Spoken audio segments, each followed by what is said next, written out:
নির্বাচনী ভুয়া এনআইডি দিয়ে জাল ভোট, টাকা দিয়ে ভোট কেনাবেচা এবং প্রবাসীদের পোস্টাল ব্যালট ইঞ্জিনিয়ারিংয়ের আলামত দেখছে বিএনপি। পোস্টাল ব্যালট পেপারে দাড়িপাল্লা সহ ৩টি মার্কাকে অবস্থানগত বিশেষ সুবিধা দেওয়া হয়েছে বলেও অভিযোগ দলটির।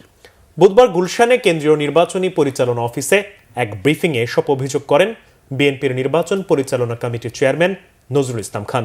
নাবিল জাহাঙ্গীরের রিপোর্ট। বাহরাইনে জামাত নেতার বাসায় বাংলাদেশের পোস্টাল ব্যালটের ছড়াছড়ি। ওমানে জামাত কর্মীর গ্যারেজেও মিলেছে পোস্টাল ব্যালট পেপার। বুধবার সন্ধ্যায় নির্বাচনের মাঠের এমন কিছু অসামঞ্জস্যতা নিয়ে কথা বলেন বিএনপির স্থায়ী কমিটির সদস্য ও কেন্দ্রীয় নির্বাচন পরিচালনা কমিটির চেয়ারম্যান নজরুল ইসলাম খান। বাহরাইনে একজন জামাত নেতার বাসায় 200-রও বেশি ব্যালট পেপার নিয়ে কাজ করার ভিডিও, প্রায় 7 মিনিটের ভিডিও ভাইরাল হয়েছে। নির্বাচনকে সামনে রেখে একটি দল ভুয়া এনআইডি ব্যবহার করে জাল ভোট প্রদান এবং টাকার বিনিময়ে ভোট কেনার তৎপরতা চালাচ্ছে বলেও অভিযোগ করেন তিনি।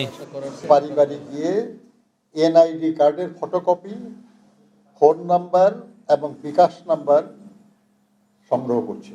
আমরা আশঙ্কা করছি যে তারা ভুয়া এনআইডি বানিয়ে জাল ভোট দেওয়ার চেষ্টা করতে পারে এবং বিকাশ নাম্বার যে নিয়েছে তার মাধ্যমে তারা তাদেরকে অর্থ দিয়ে প্রলুব্ধ করতে পারে তাদের পক্ষে ভোট দেওয়ার জন্য। ব্যালটে মার্কার অবস্থানের মধ্য দিয়ে দাড়িপাল্লা, শাপলাকলি ও হাত পাখাকে বিশেষ সুবিধা দেওয়া হচ্ছে বলেও অভিযোগ করেন নজরুল ইসলাম খান। এমনভাবে এই ব্যালট পেপারটা ছাপিয়েছেন যে তার প্রথম লাইনে দাড়িপাল্লা আছে, শাপলাকলি আছে এবং হাত পাখা আছে,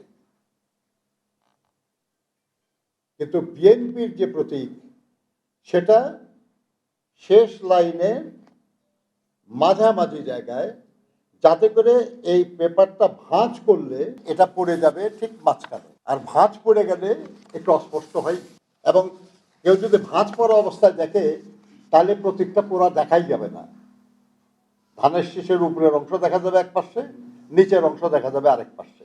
অনেক রিসার্চ আছে সারা দুনিয়ায় এবং সেখানে বলা হয়েছে যে শুধু প্রতীকের অবস্থানের কারণে 1 থেকে 10% ভোটের এদিক ওদিক হতে পারে। এ সময় বিএনপি নির্বাচনী বিধি মেনে চলছে জানিয়ে অন্য দলগুলোকেও আচরণবিধি মেনে চলার আহ্বান জানানো হয় দলের পক্ষ থেকে। খেলা। নাবিল জাহাঙ্গীর, বাংলাভিশন, ঢাকা।